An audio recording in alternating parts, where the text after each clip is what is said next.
चुके हैं बिल्कुल हमारे नॉर्मल स्क्रीन के ऊपर। एंड नो डाउट आज के दिन का पहला वीडियो होने ही वाला है HDFC ट्विंस के बारे में, मतलब HDFC बैंक एंड उसी के साथ साथ HDFC लिमिटेड। कल के दिन की बात करें तो इन दोनों कंपनी ने धमाकेदार परफॉर्मेंस दिखाया था। इनफैक्ट HDFC बैंक ने तो नया ऑल टाइम हाई भी अचीव यहाँ पे किया था। एंड आज के दिन की बात करें तो ज़बरदस्त गिरावट हम लोग को ऑलमोस्ट, मतलब HDFC बैंक 6% के आसपास क्रैश होते हुए देखने को मिला है। And HDFC limited almost same 5.5% 6% के आसपास हम लोग को क्रैश होते हुए देखने को मिला है। बहुत सारे लोग ये भी बोलेंगे सर 5-6% थोड़ी ना क्रैश होता है। तो दोस्तों HDFC के लिए 4%, 4.5%, 5%, 5.5%, मतलब इसको क्रैश ही बोला जाता है। ये स्टॉक इतने ज़्यादा गिरते नहीं है। सो अभी ऐसा क्या हो गया कि इतनी ज़्यादा गिरावट इन दोनों स्टॉक्स में देखने को मिल रही। सबसे पहले मैं आपको बताना चाहूँगा, अगर आपके पास ये कंपनी है तो पैनिक करने की तो कोई आवश्यकता है नहीं। कोई फ्रॉड, कोई घपलेबाजी, कोई गड़बड़, कुछ मतलब बोलते हैं ना फेक चीज़ें, ऐसी कुछ भी नहीं हुई है, राइट। तो गिरावट यहाँ पे ज़रूर हुई है, उसमें कोई शक की गुंजाइश नहीं है, बट पैनिक करने की ज़रूरत नहीं है। सो गिरावट, जैसे मैं हमेशा कहता हूँ कि गिरावट जब भी होती है उसके पीछे का रीज़न हम लोग को पता होना चाहिए। अगर आपको रीज़न समझ में आ जाता है तो फिर आपकी आधी चिंताएं खत्म हो जाती है। अभी जिसको रीज़न पता नहीं है उसके तो हाथ पैर कांपने शुरू हो गए, अरे मैंने तो कल ही खरीदा, अभी तो ये 5-6% गिर गया, अभी तो मैं बर्बाद हो गया। तो ऐसा कुछ भी यहाँ पे नहीं है। तो चलिए आ जाते हैं कि क्या रीज़न है जिसके चलते ये HDFC ट्विंस हम लोग को गिरते हुए देखने को मिले हैं। तो दोस्तों इसके पीछे का मेजर रीज़न है MSCI। यस दोस्तों, MSCI इंडेक्स आप सभी लोगों को पता ही है। अगर आप जिन लोगों को नहीं पता है तो इसका फुल फॉर्म आप देख सकते हो, मॉर्गन स्टैनली कैपिटल इंटरनेशनल, इसको बोलते हैं MSCI। मतलब जैसे कि निफ्टी 50 कैसे इंडेक्स होता है, बैंक निफ्टी कैसे इंडेक्स होता है, वैसे MSCI भी ये एक इंडेक्स है।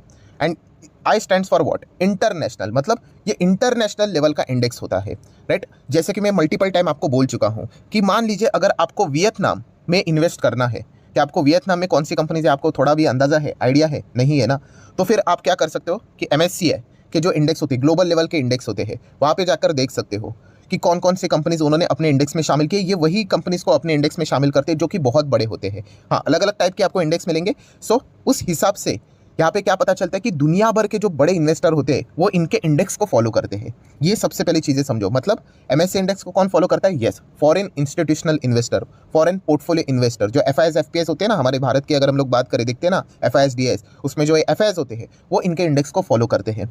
एंड अगर इनके इंडेक्स के हिसाब से अगर कुछ प्लस माइनस अगर ये कर देते हैं तो FIS अकॉर्डिंगली डिसीजन लेते हैं। एंड यही मेजर रीज़न बन चुका है आज के दिन HDFC bank and HDFC limited में गिरावट का। सो MSCI ने ऐसा क्या कर दिया जिसके चलते गिरावट देखने को मिल रही है। एंड क्या मतलब रीज़न कोई सीरियस है क्या? तो दोस्तों MSCI की एक रिपोर्ट यहाँ पे उन्होंने पब्लिश की, ठीक है, किसके बारे में? HDFC बैंक के बारे में। अभी आप बोलोगे HDFC बैंक के बारे में, मतलब अभी आपको पता है ये मर्ज होने वाले हैं HDFC bank and HDFC limited. HDFC limited तो हट जाएगा, सिर्फ HDFC बैंक रहेगा। तो उन्होंने मर्जर से रिलेटेड एक रिपोर्ट जारी की है, बट वो रिपोर्ट ऑफिशियली नहीं है अभी तक। वो रिपोर्ट उन्होंने उनके क्लाइंट के लिए जारी की, ठीक है। एंड उस रिपोर्ट में जो पॉइंट्स उन्होंने यहाँ पे बोले थे उसके बदौलत मार्केट ने रिएक्शन यहाँ पे दिखा दिया है। सो ऐसा क्या पॉइंट्स उन्होंने बोले थे जिसके चलते इतना ज़्यादा रिएक्शन हम लोग को देखने को मिला है? अभी उसी बात को हम लोग को यहाँ पे समझना है। तो चलिए, तो दोस्तों आप सभी लोगों को मैं बताना चाहूँगा, जैसे मैंने आप लोगों को बताया कि MSCI इंडेक्स होता है, ग्लोबल लेवल के इंडेक्स हम लोग को देखने को मिल जाते हैं। तो HDFC बैंक को भी उन्होंने कवर करके रखा हुआ था।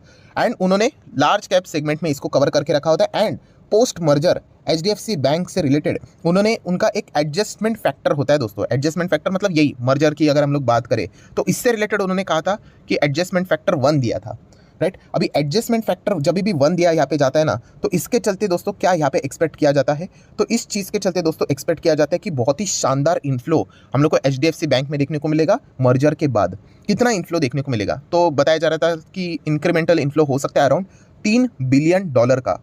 अगेन कह रहा हूँ, ये किस हिसाब से कि अगर एडजस्टमेंट फैक्टर 1 होगा तो।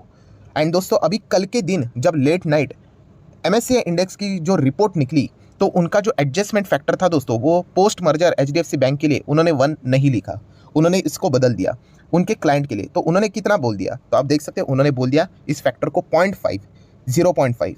एंड इस चीज़ के चलते दोस्तों सारी चीज़ें हम लोग को बदलते हुए देखने को मिली। मतलब जो एक्सपेक्ट किया जा रहा था, क्या एक्सपेक्ट किया जा रहा था कि $3 बिलियन का इन्फ्लो HDFC बैंक में पोस्ट मर्जर आ जाएगा, राइट। बट कब? जब फैक्टर 1 होगा। तो अभी उन्होंने बोल दिया 0.5। इसका अर्थ क्या हो गया? जो इन्फ्लो एक्सपेक्ट कर रहे थे इसके बदले अभी ये बताया जा रहा है कि इन्फ्लो तो भूल जाइए, अभी तो आउटफ्लो हो सकता है। कितना? लगभग 150 से लेके $200 मिलियन का। सो ये चीज़ हम लोग को देखने को यहाँ पे मिली। एंड इसी चीज़ के चलते हम लोग को क्या देखने को मिल रहा है, आज के दिन HDFC bank and HDFC limited में हम लोग को गिरावट देखने को यहाँ पे मिली है। मतलब मोटा मोटी आसान भाषा में मैं क्या बोलूँ दोस्तों कि फॉरेन इंस्टीट्यूशनल इन्वेस्टर का पैसा जो हम लोगों को यहाँ पे किस में, एचडीएफसी बैंक में एंड एचडीएफसी लिमिटेड में, अभी लिमिटेड तो मैं हटा ही देता हूँ इसको, बार बार हम लोग इसको नहीं बोलेंगे, सिर्फ इसको बोलेंगे। एचडीएफसी बैंक मर्जर के बाद इसमें ज़बरदस्त इन्फ्लो आने वाला था, राइट। फैक्टर 1 के चलते वो अभी वो 0.5 बोल रहे हैं, तो इसके चलते वो कह रहे हैं कि नहीं इनफ्लो तो भूल जाइए, अभी आउटफ्लो हम लोग को देखने को मिलेगा करके। एंड इसी चीज़ के चलते हम लोग को एक गिरावट देखने को यहाँ पे मिली है। 2 बार रिपीट हो चुका है, ठीक है। आ जाते सेकंड इंपॉर्टेंट पॉइंट के ऊपर, जो कि अलग अलग कैलकुलेशन हम लोग को देखने को मिल जाते हैं। जैसे कि नुआमा की कैलकुलेशंस की अगर हम लोग बात करें तो उन्होंने भी कहा है कि करंटली एचडीएफसी का वेटेज कितना है एमएससीआई इंडिया इंडेक्स में, तो 6.74% है, ठीक है।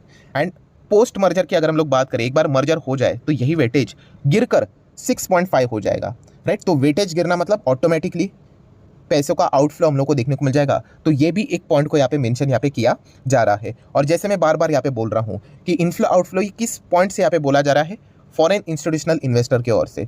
सो ये सारे एडजस्टमेंट के हिसाब से अगर हम लोग बात करें, पहले अनुमान लगाया जा रहा था कि एफआईएस एफपीएस 18% तक यहाँ पे क्या करेंगे, एचडीएफसी बैंक में यहाँ पे रहेंगे, एस्टीमेट लगाया जा रहा था। बट अभी जैसे उन्होंने फैक्टर बदल दिया, 1 के बदले 0.5 कर दिया, तो उनका अभी ये मानना है कि इसी चीज़ के चलते जो फॉरेन इन्वेस्टर्स यहाँ पे रहेंगे ये तो 15% से भी कम रह जाएंगे, इससे भी कम अपना वेटेज रखेंगे, राइट। एंड इसी चीज़ के चलते हम लोग को क्या देखने को मिल रहा है, HDFC bank and HDFC limited में गिरावट देखने को यहाँ पे मिली थी। ये मेजर रीज़न था दोस्तों। ये रिपोर्ट कल हम लोगों को एमएससीआई इंडेक्स ने अपने क्लाइंट्स को यहाँ पे दे दी, इसी चीज़ के चलते ये सारी चीज़ें देखने को यहाँ पे मिली है। सो जो मेजर रीज़न था वो मैंने आप लोगों को बता दिया। अभी आ जाते दोस्तों इंपॉर्टेंट चीज़ की ओर। तो ये रिपोर्ट थी, बट क्या ये रिपोर्ट फाइनल रिपोर्ट है? तो दोस्तों इस सवाल का जवाब है एन ओ नो, ये फाइनल रिपोर्ट नहीं है, ये एस्टिमेटेड रिपोर्ट है। अगर आप हर एक शब्द के ऊपर थोड़ा सा ध्यान दोगे ना तो आपको मिलेगा, ये देखिए एस्टिमेटेड, हर एक चीज़ में उन्होंने इसी चीज़ की यहाँ पे बात यहाँ पे की है, पॉसिबिलिटी, एस्टिमेटेड, ऐसे ऐसे शब्दों का उन्होंने यहाँ पे प्रयोग किया हुआ है। सो ये फाइनल नहीं है दोस्तों, बट एक अनुमान लगाया जा रहा है कि एमएससीआई इंडेक्स में जब बाद में हम लोग को चीज़ें देखने को मिलेगी तब शायद से एचडीएफसी बैंक में हम लोग को इनफ्लो के बदले आउटफ्लो देखने को यहाँ पे मिल जाएगा। सो अभी आप बोलोगे कि फाइनल रिपोर्ट नहीं है, तो फाइनल रिपोर्ट कब आएगी? तो ऑब्वियसली कॉमन सेंस वाली बात है कि उन्होंने कहा कि मर्जर के बाद का ये अनुमान लगा रहे, तो अभी तक मर्जर हुआ नहीं है। जैसे ही मर्जर कंप्लीट हो जाएगा उसके बाद उनका फाइनल रिपोर्ट आ जाएगा। सो हम अनुमान क्या लगा सकते हैं कि जैसे कि के मिस्त्री सर ने यहाँ पे बोला था कि जो ये मर्जर है वो शायद से लेट जून तक हो सकता है, या फिर कुछ टॉप मैनेजमेंट का ये भी कहना था कि might be by the end of July हम लोग को इनका मर्जर कंप्लीट होते हुए देखने को मिल सकता है। चलो हम लोग जुलाई ही पकड़ लेते हैं कि जुलाई के अंत तक एचडीएफसी का मर्जर यहाँ पे कंप्लीट, एचडीएफसी बैंक का, एचडीएफसी लिमिटेड का मर्जर कंप्लीट हो जाएगा। फिर उसके बाद हम लोग को क्या देखने को मिल जाएगा, फाइनल रिपोर्ट देखने को मिल जाएगा। तो सर एक बात बताइए, पहले उन्होंने खुद बोला एमएससीआई इंडेक्स ने कि 1 का फैक्टर उन्होंने दिया था, 1 के फैक्टर के चलते बड़ा बड़ा इन्फ्लो आएगा, ये पॉइंट उन्होंने ही बोला एमएससीआई इंडेक्स ने, ठीक है। अभी वो खुद उन्हें बदल कर इन चीज़ों को बोल रहे 0.5 करके, रीज़न ये दे रहे कि एक्सट्रीमली वॉलेटिलिटी होगी करके, एंड फलाना फलाना अलग अलग रीजंस उन्होंने बोले। ये उन्होंने क्लाइंट को बोला है, फाइनल रिपोर्ट तो नहीं है। एक बात बताइए, फाइनल रिपोर्ट में अगर वो वापस पलटी मारकर अगर 1 पे आ गए तो शेयर भी पलट जाएगा, राइट। तो यही चीज़ें तो होती है दोस्तों शेयर मार्केट में, राइट। सो ये भी बात उतनी ही सच है कि वो चाहे तो आने वाले समय में वापस बोल सकते कि फैक्टर 1 करके, ठीक है। बट अभी करंट सिनेरियो में वो क्या बोल रहे हैं, 0.5 का अनुमान लेकर चल रहे हैं। एंड मार्केट तो आपको पता ही है बहुत फटाफट फास्ट रिएक्ट करता है। एंड इसी चीज़ के चलते एचडीएफसी बैंक में एंड एचडीएफसी लिमिटेड में हम लोग को दोनों में अच्छी खासी गिरावट, अच्छा खासा क्रैश इन दोनों स्टॉक में यहाँ पे देखने को यहाँ पे मिला है। सो आशा करता दोस्तों मेजर जो रीज़न था क्यों क्रैश है वो मैंने आप लोगों को बता दिया। फाइनल कंक्लूजन की बात करें, वीडियो की समरी की बात करें तो अगेन समरी में यही था दोस्तों कि एमएससीआई ने जो अपनी बात पहले रखी थी 1 का फैक्टर, उन्होंने उसको बदल के 0.5 कर दिया। एंड इस चीज़ के चलते जो अनुमान लगाया जा रहा था कि एफआईएस की ओर से, फॉरेन इंस्टीट्यूशनल इन्वेस्टर की ओर से एचडीएफसी बैंक में ज़बरदस्त इन्फ्लो आएगा, पैसा लगेगा, बट वो फैक्टर बदलने के चलते अभी ये एक्सपेक्ट किया जा रहा है कि इन्फ्लो के बदले आउटफ्लो होगा करके। एंड इसी डर के चलते हम लोग को इन दोनों स्टॉक में टेम्पररी बेसिस के हिसाब से गिरावट देखने को यहाँ पे मिली है। अभी एक्चुअल में क्या होगा वो बाद में देख लेंगे। जुलाई के बाद जैसे ही मर्जर कंप्लीट हो जाएगा तब एक और बार एमएससीआई इंडेक्स की ऑफिशियली फाइनल रिपोर्ट जारी हो जाएगी, उसमें तो पता चलेगा क्या वो 0.5 के ऊपर कायम रहते हैं या फिर वापस 1 के ऊपर जाते हैं। अगर 0.5 के ऊपर कायम रहेंगे तो कोई बदलाव नहीं होगा, क्योंकि ऑलरेडी उसका एडजस्टमेंट हम लोग को होते हुए देखने को मिल चुका है, शेयर में गिरावट हो चुकी है। एंड अगर वापस 1 बोल देते तो सिमिलर वे जैसे स्टॉक गिरा है वापस भाग जाएगा, राइट। तो यही तो शेयर मार्केट है, ऐसी चीज़ें यहाँ पे चलती रहती है। एंड इसके चलते अल्टीमेट फाइनल कंक्लूजन भी क्या है कि अगर आपके पास मान लीजिए एचडीएफसी बैंक, एचडीएफसी लिमिटेड के शेयर्स है तो इस पैनिक में इसको गलती से भी बेचना मत, बेवकूफ़ी होगी अगर इस डिसीजन के चलते अगर आप बेचोगे।